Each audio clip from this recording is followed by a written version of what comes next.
right. For those of us that want to get updated on the lore, Destiny 2 lore explaining Heresy, Hive Gods, the Dreadnought, and what to expect. 38 minutes, hot damn. Okay. All right. Greetings, Guardians. My name is Bife here. So, Heresy is incoming. What are we likely to face? It's meant to be an upending to the entire Hive pantheon, but it's also supposed to be the prelude to everything that's coming next in Destiny.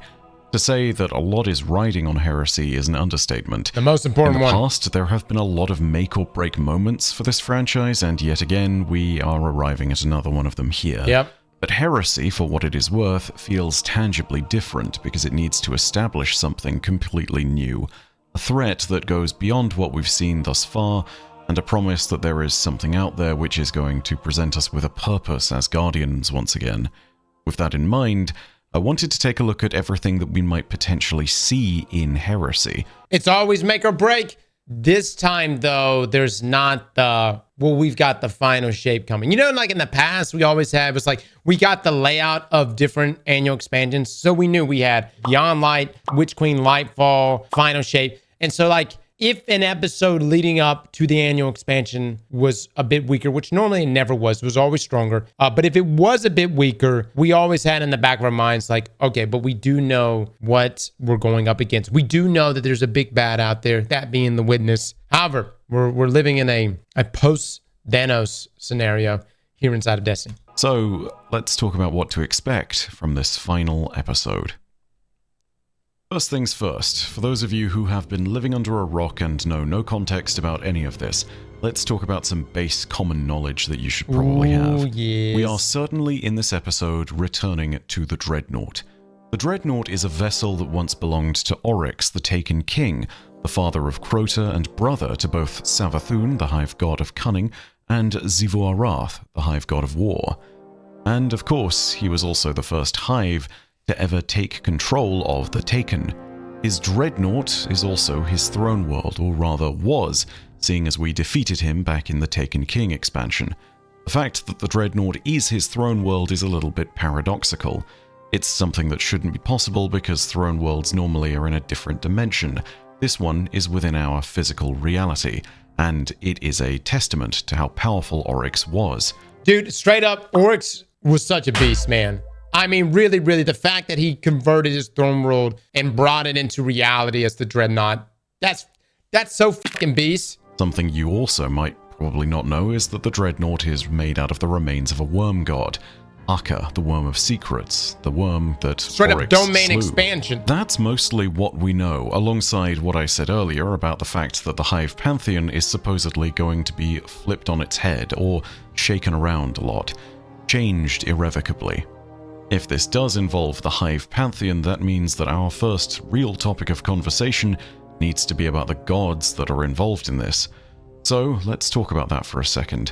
Before we Guardians properly came along and started dealing damage to them, the Hive Pantheon was an expansive thing, but there were a few major deities that you could point to. There were, of course, the ones that could collectively be known as the Big Three, the siblings, the progeny of the original Osmium King, the rulers that found themselves at the head of the Osmium dynasty. They were, of course, Oryx, the Taken King, Savathun, the Witch Queen, and Xivu Arath, the Hive God of War, the three siblings that we mentioned earlier. With Oryx being dead as of the Taken King expansion, it's likely that if this is relating to the gods, that predominantly it will relate to Xivu Arath and Savathun. Yep. But, as I'll talk more about later, we've already got hints from the name of the episode that resurrecting an old Hive God like Oryx isn't necessarily off the table. There are also children of these gods who are sort of in a weird place of potentially being able to be resurrected, or maybe being able to claim some degree of power. They're not full gods in their own right, and I think a story following them would be a bit weird, but they do have demigod-like powers in some cases, and well, some of them are directly related to the Dreadnought. See Savathun's daughter, or one of Savathun's daughters, known as Balwa, who was an attendant within the court of Oryx. Or see Halak and Anuk, Oryx's own Death Singer daughters, twins that, between the two of them, created the death song oversouls, and annihilator totems, some of the most powerful inventions and weapons of the hive. Nokris is also dead, but he is probably the most heretical figure we've seen in all of hive history, at least according to what the hive might consider to be a heretic. So the chance that he might also be resurrected and might be at the center of this story is a possibility too.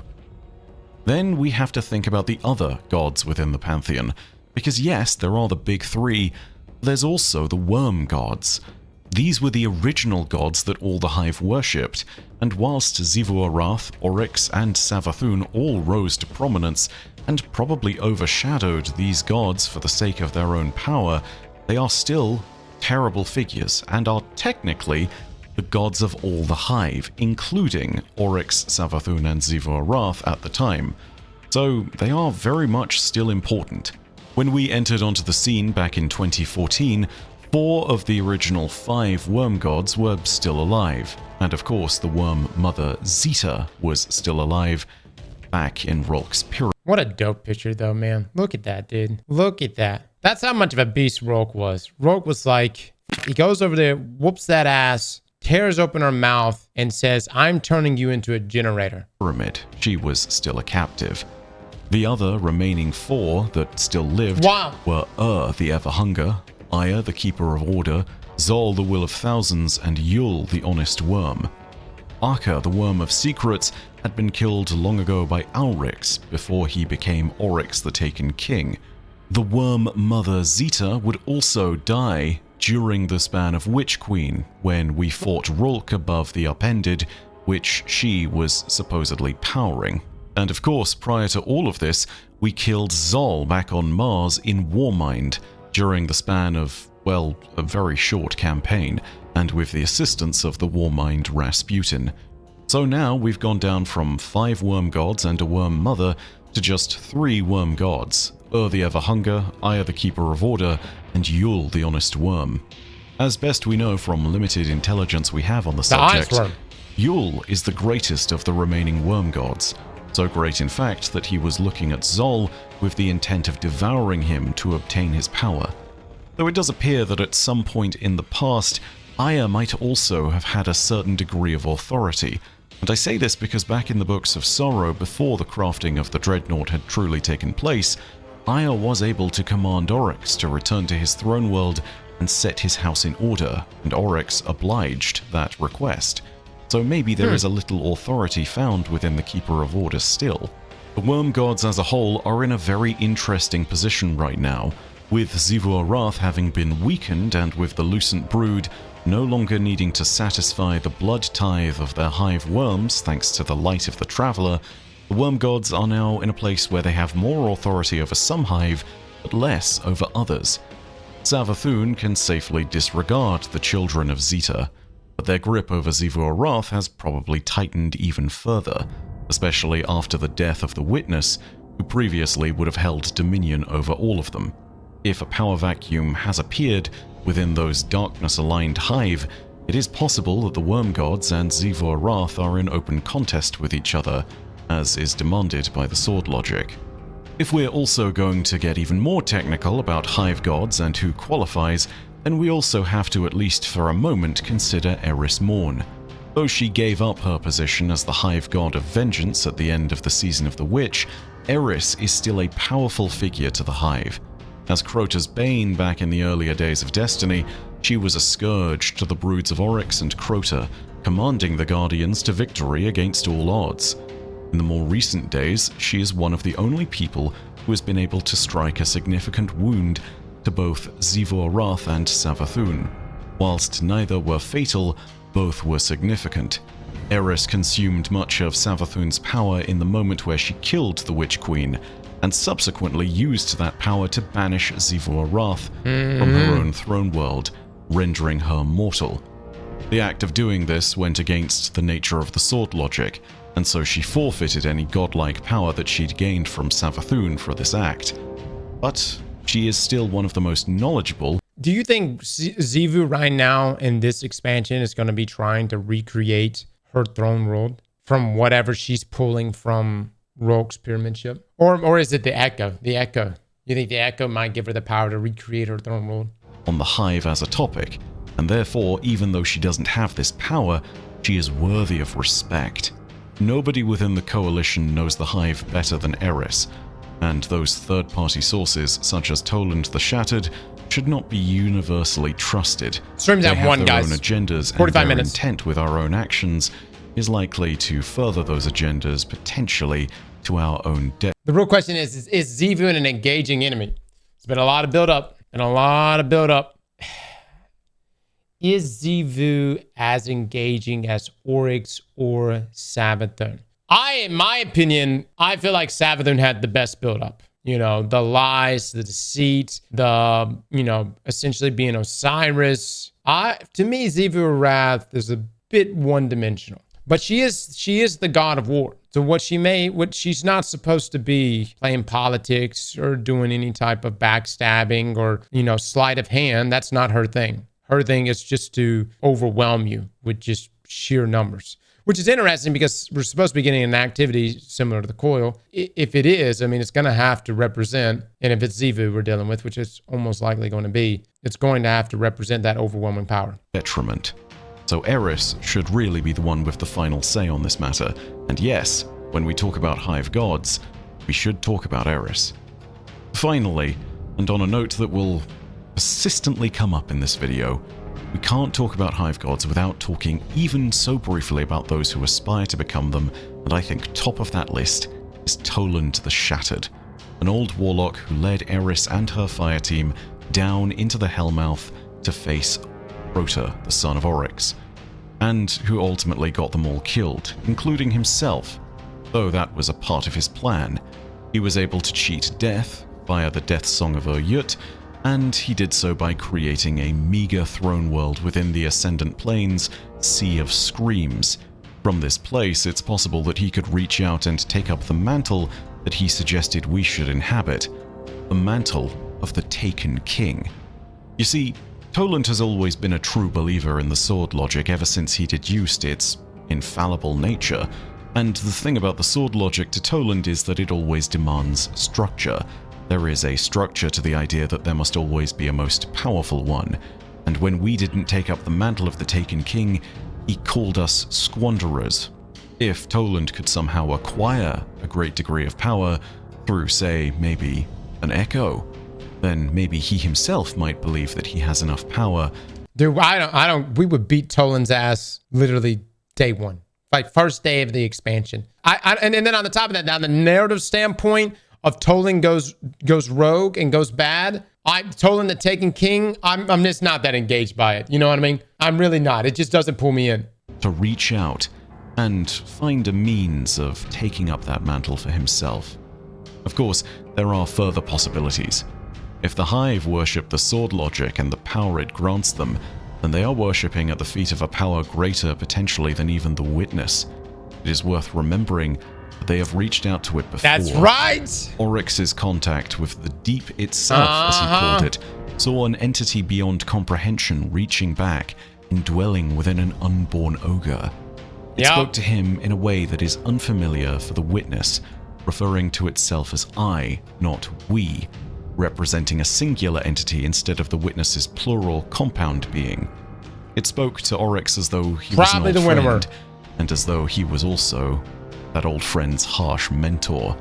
There is no concrete confirmation of any of this, but it is very likely, based on the verbiage used and the wording that is pronounced, that this was the winnower speaking to Oryx.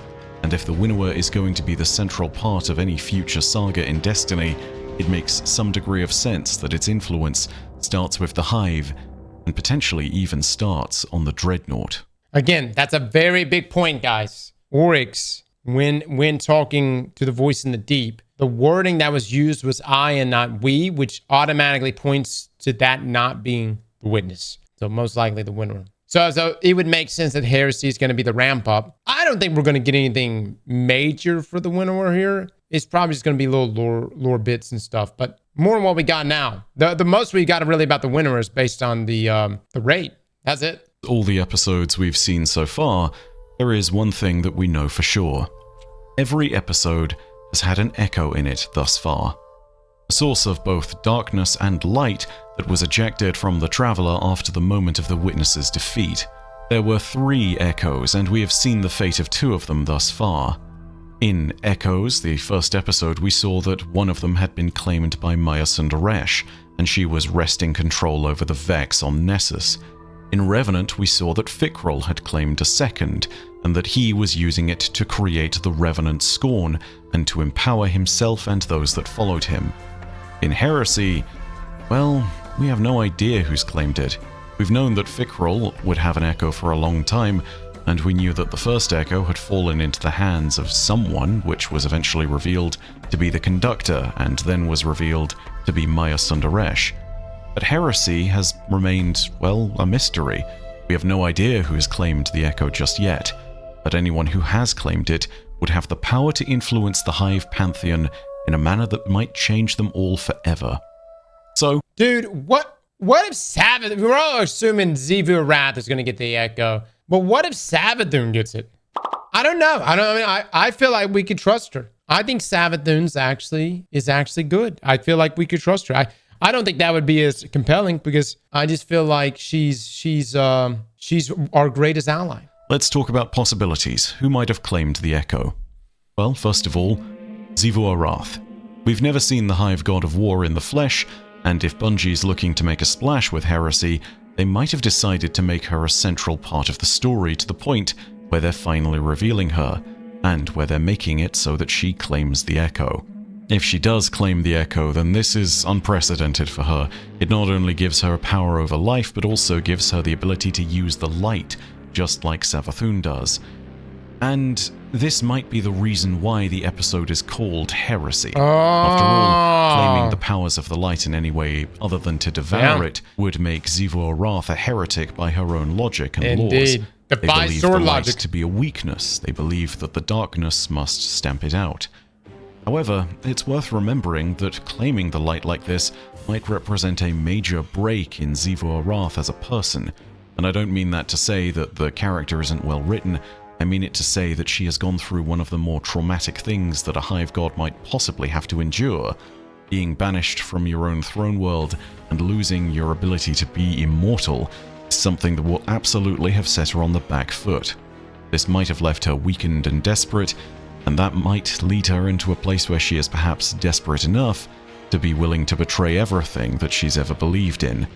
Especially with the defeat of the Witness, the supremacy of the darkness is now in question for her, and I imagine that if she claims the echo, it would undoubtedly be something that allows her to pursue the sword logic with both light and darkness. I'm going to go ahead and make this assumption too. If Xivu Arath is the one to get the echo, I guarantee you we are not killing her this episode. I guarantee you it is going to be her claiming it, and then we will be dealing with her in Frontiers.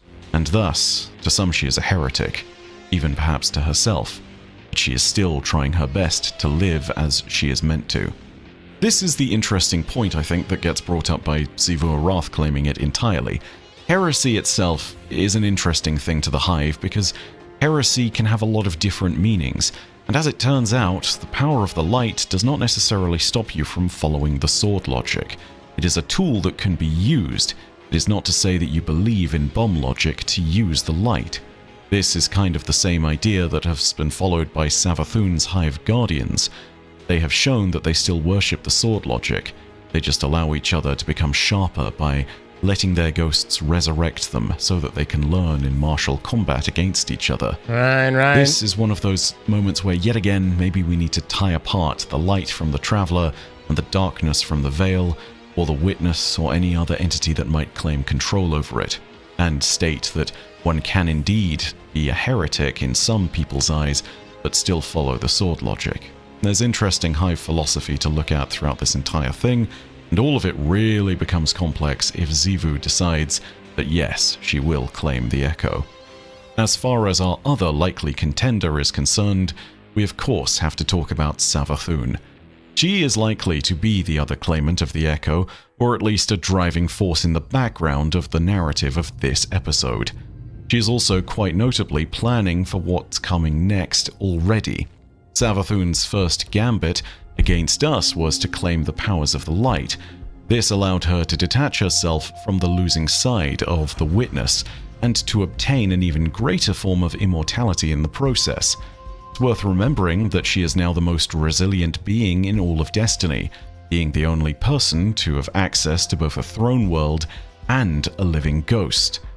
With the Echo in her grasp, she might be able to accomplish what she sees as the next step in her plans. And even without any of that, taking the Echo would make her nearly invincible due to the amount of power that she gains. Whether her plans are to ascend to a higher reality, to prepare to survive the next combat against the Winnower, or At the end, Crotus comes back? God, I hope not. perhaps to accomplish something greater that we do not yet understand, is a mystery to us. But doubtless, she will be watching, she will be thinking about whether she should claim the Echo, and she will be critical to the future of all stories involving the Hive, particularly those that involve the Hive pantheon. Even when she isn't directly involved, expect her agents to have parts to play, or expect her to be pulling some strings in the background. At bare minimum, she'll be aware of whatever's going on and will maneuver herself and her minions to take advantage of that situation. In all of these possibilities, there are wildcards as well. We could see characters such as Toland claim the Echo, like I talked about earlier, thus ushering in a new Hive god to the pantheon in this moment of calamitous change. Toland has long sought that position of the Taken King, and I think that there is a decent possibility that if he somehow managed to find the Echo, that he might be able to embrace that position for himself and take power. Whether that happens or not, I'm not gonna lie, my eyes are gonna glaze. The episode is just gonna be weak to me. If it ends up being Toland is the bad guy and we have to fight Toland because Toland now wants to be the Taken King, brother, you're not even a Hive. That would kind of suck to me. Big bad Toland, dude, the random voice we randomly hear on the moon. Who gives a shit? is yet to be seen. Of course, if we're looking to shake up the Pantheon's existing members, maybe the Echo will be claimed by one of the remaining worm gods. This would upset the dynamic that the Hive have enjoyed for so long. The worm gods are superior to them, but since Oryx killed Akka, they've been much less of a serious threat to the Hive's own machinations. With Savathun having abandoned the I would rather Amaru. If it was between Amaru or Toland becoming the next Taken King, I would rather Amaru be the next Taken King. Honestly, that would be more intriguing to me. I feel like Amaru would whoop Toland's ass. them, and with Xivu arath being weakened, the worm gods might be in this position where claiming light and dark makes sense to them, especially with the death of the witness. And this would also leave the entire pantheon in chaos.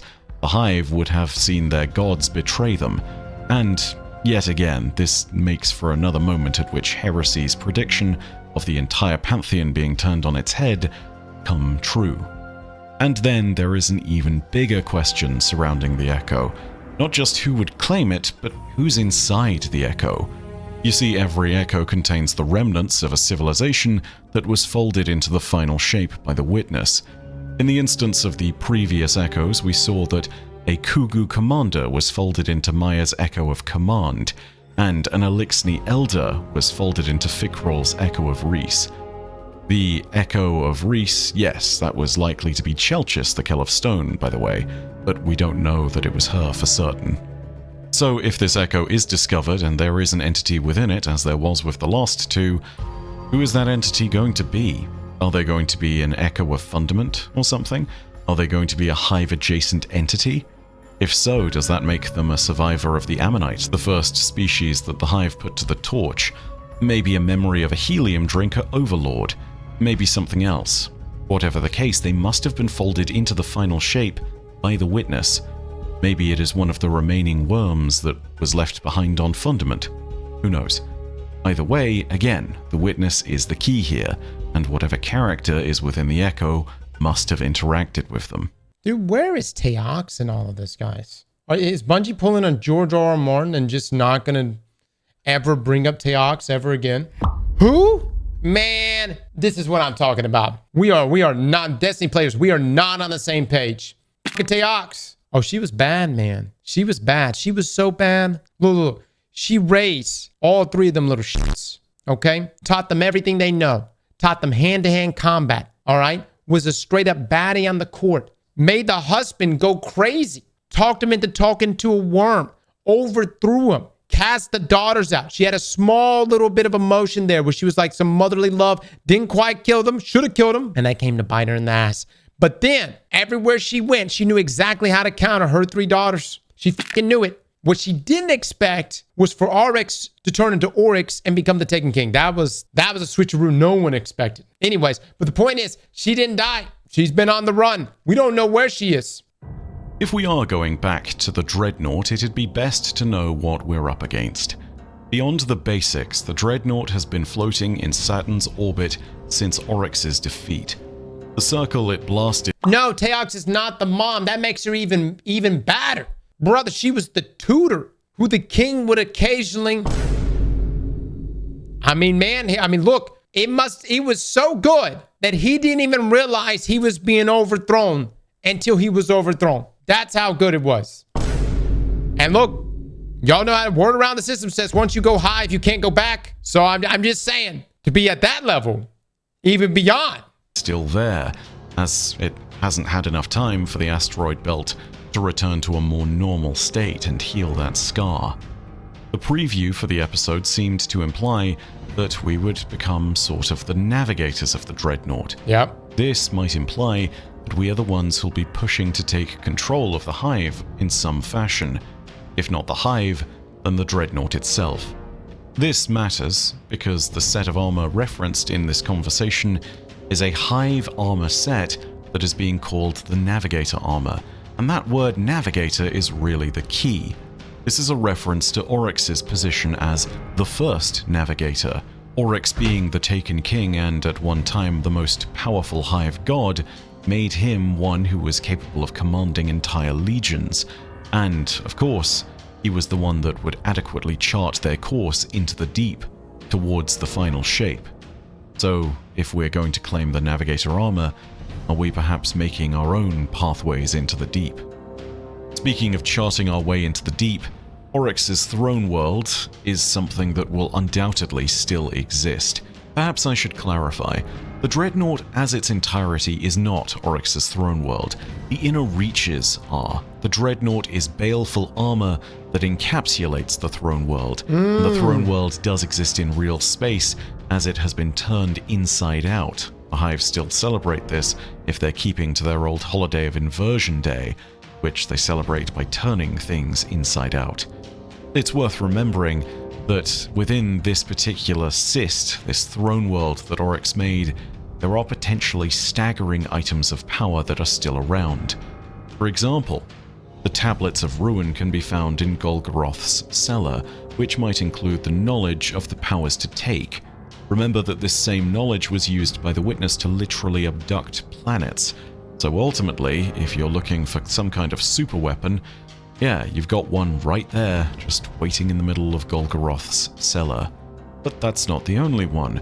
The Dreadnought had its own cannon, a weapon that was fired during the Battle of Saturn and which, in a single shot, destroyed the entirety of the Awoken fleet but for a few survivors. Whilst it's been offline for the last decade, as best we know, it could be reactivated in some manner. If it does get reactivated, it'd present a terrible addition to anyone's arsenal if they tried to use it. Dude, you guys say that a Dreadnought can't take a pyramid ship last week. Dude, I get in a 1v1, the Dreadnought could take a pyramid ship. It's only with overwhelming numbers that it would lose. As a reminder, this weapon doesn't just kill things in proximity to the Dreadnought, it sends out a pulse from Oryx's throne world, enveloping all those in proximity to the Dreadnought in the Taken King's power and taking them. The wave is in itself a massive concussive blast as well, which means that if you're not killed, you are surviving, but only to be taken by Oryx. Ships will be destroyed. Anyone who's left over becomes Oryx's servants, as they are. I think that would be a little more difficult with the pyramid ships as they are. There's nobody in them. So yeah, that would be a little more difficult. There's no one to take. But I think it would still mess the ship up. Folded into his throne world as it is momentarily allowed to fling itself into real space. Imagine that this is a beam that kills you if it doesn't abduct you, and that gives you at least a vague description of the weapon. If Oryx's presence, and The presence of his sword, which was used to fire this, is required, and maybe the weapon doesn't operate anymore. But the apparatus for the weapon is still there, and I wouldn't trust the idea that it is God crushed with the 5. defunct. Thank you, brother. The Dreadnought is also home to a series of tactical assets that must be considered beyond this. First of all, we have the Dantalian Exodus 6, a Skyburner Cabal warship that crashed into the hull of the Dreadnought.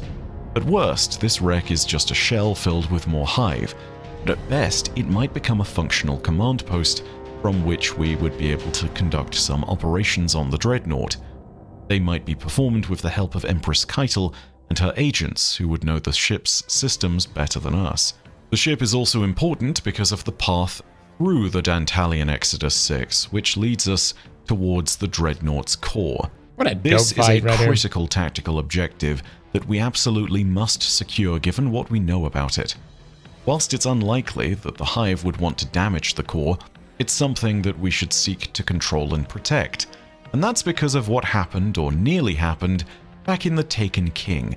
A pair of Cabal Bond brothers took over the core and threatened to detonate it if their Primus wasn't returned to them.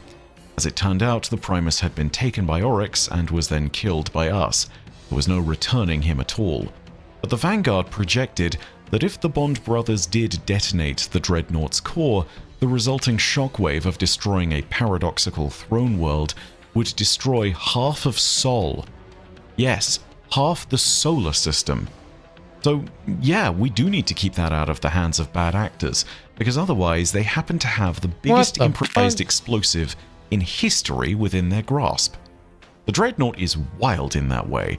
There's just a lot of stuff in there that is unbelievably powerful, and we're not even getting to the residents of the Dreadnought yet.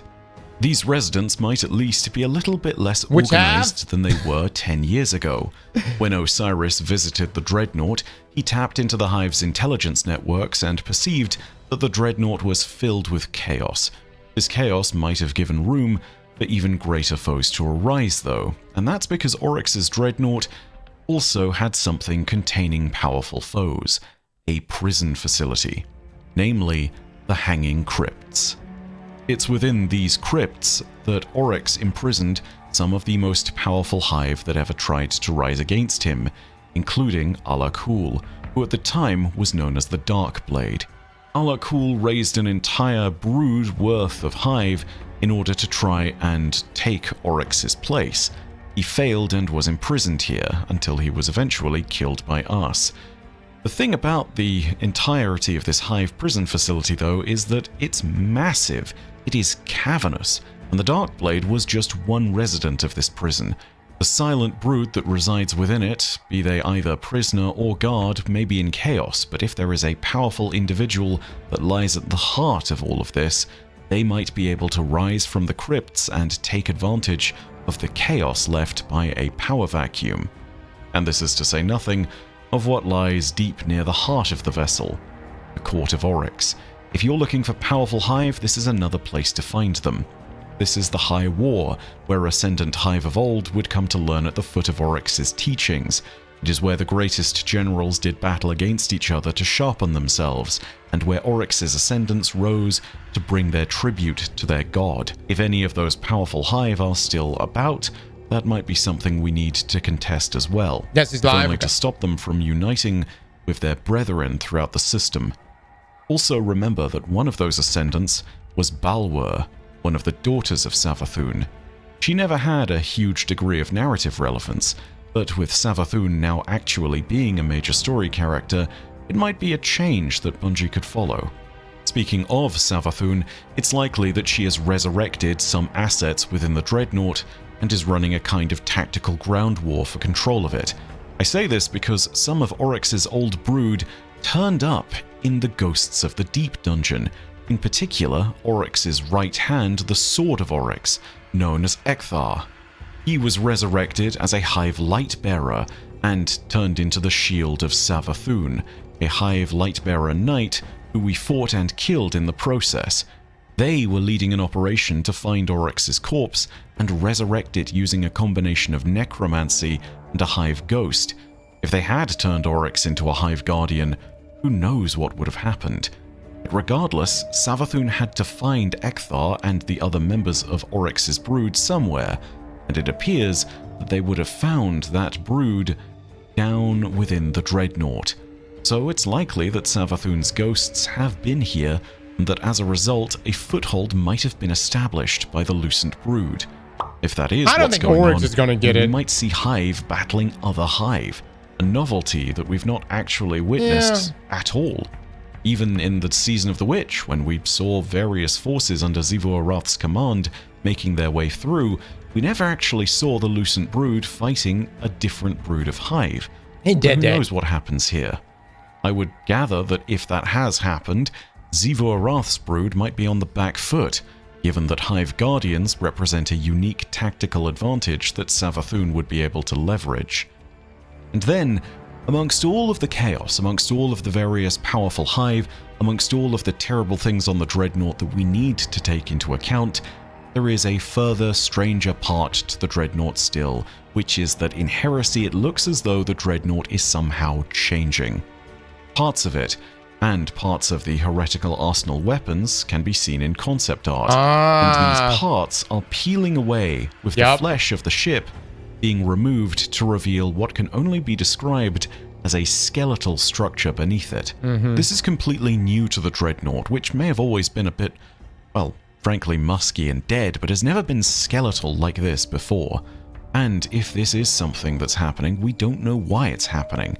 So maybe that's something that we'll see revealed in the Heresy stream, but for the moment, it looks as though the Dreadnought itself is undergoing a vast and rapid change. Whatever's responsible for this is likely to also be the one in control of the Echo, although that's not a guarantee. And we're getting a I think it's worth glaive? pointing Yes, out Les, again we're at getting this a glaive. moment that the Dreadnought itself is something to remember and consider, and the reason for that is simple. It is what remains of Akka, the Worm of Secrets. This thing is armored in the remains of a Hive worm god. Yep. And if Heresy for the Hive is the resurrection of dead things, well, you can start to see where this is going.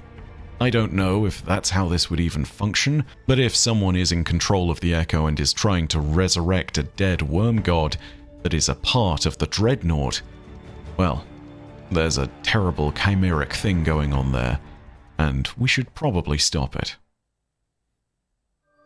In all this chaos, it at least seems like we're probably going to have some familiar faces joining us along the way. Eris Morn will once again be central to this season as her eternal battle against the Hive evolves once more.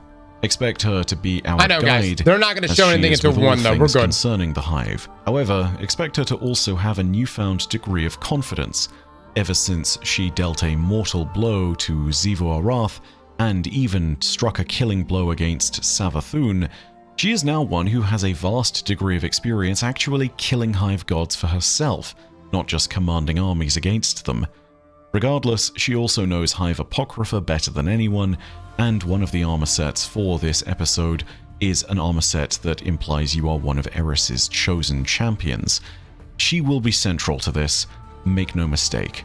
She might be accompanied by those who have somewhat less experience dealing with the Hive, but still experienced nonetheless. In this regard, there are a few characters that I think we will potentially see. First of all, Ikora Rey, who was instrumental in the campaign against Savathun in the Witch Queen, and who is the commander of the hidden agents of the city, of which Eris Morn is one.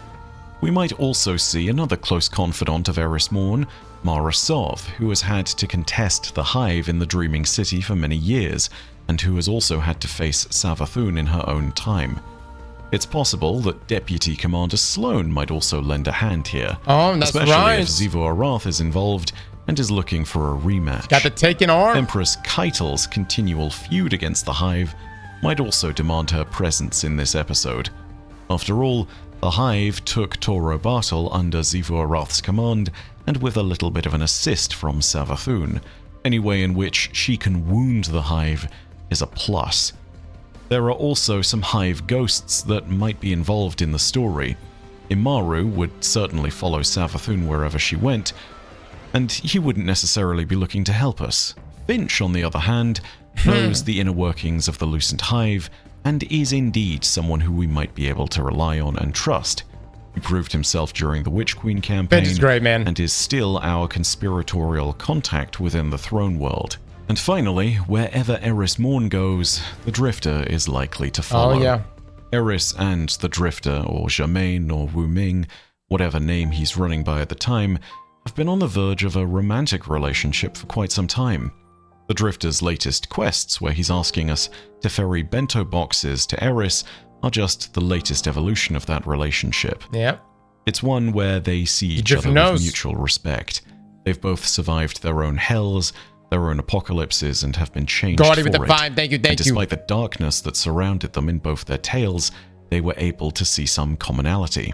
They are both members of the so-called Dark Vanguard, alongside Elsie Bray, aka the Exo Stranger, and both of them have learned to see the hope and light of everything that is around them, even in this calamitous time. They made it through disaster, and are here for each other.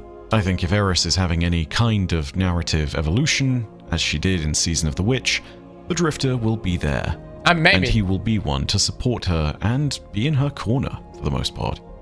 Of course, there are other characters, be they completely new to the franchise or as of yet unheard of, that could also make an appearance. At the top of that list, for me, I think would be Luzaku, a hive wizard who now takes up residence within the Blooming, a lost sector within the Pale Heart of the Traveler, although whether she would leave that place is unknown. Of course, there could be further characters that have received limited or perhaps no voice acting at all within Destiny. I'm thinking, of course, about Toland, but also there is that odd possibility wherever the Hive stories go where you could throw Teox into the mix and it would be possible, even if it is a long shot. That maybe is a little bit less possible, understanding that Teox might actually be the legendary Oxa machine, but who knows? If Scions are involved, I think Oxa is much more possible, but I'm not holding out hope for any of that. I don't think it's likely. For now, we need to wait on the developer livestream that we're going to see on Tuesday to see more details about the episode. Revenant didn't really have much to excite me about story things. There are some bits and pieces that I definitely do like about it, but it's also one of those moments where I can't blame anyone for taking a bit of a break. I also took the time to do a massive project on Dragon Age at the time being, so yeah, after I burned out on that, I did not cover the episode much. There are some things I've missed. There are some videos I still want to do before all is said and done. Hopefully I still have time for that. I do think, however, that Heresy is going to be different. I certainly hope it is. Hive content has always been one of my favorite kinds of Destiny content, and if Heresy is delivering just more of that, then that'll be a nice high note for me. Does that change the needle for everyone else? No, probably not. But it really does depend. I think if you're excited for this story, I can't blame you. But that's purely on the basis of it's a Hive story, and they're talking about shaking up the entire pantheon. Whether this brings people back generally is a question for a different video that I do want to make next week, after we have seen the Heresy reveal stream. But that's all from me for now. Thank you so much for watching. Wonderful video, bye. If you want to go ahead and leave a like, go ahead and do so. Everybody, to show your please appreciation go for the over content. Drop some love on this man's channel. Go ahead and hit me up in the comments section. If you want more content from universes near and far, remember to hit subscribe and the bell next to subscribe to turn on those email notifications. Slap that like button like your mama told you right.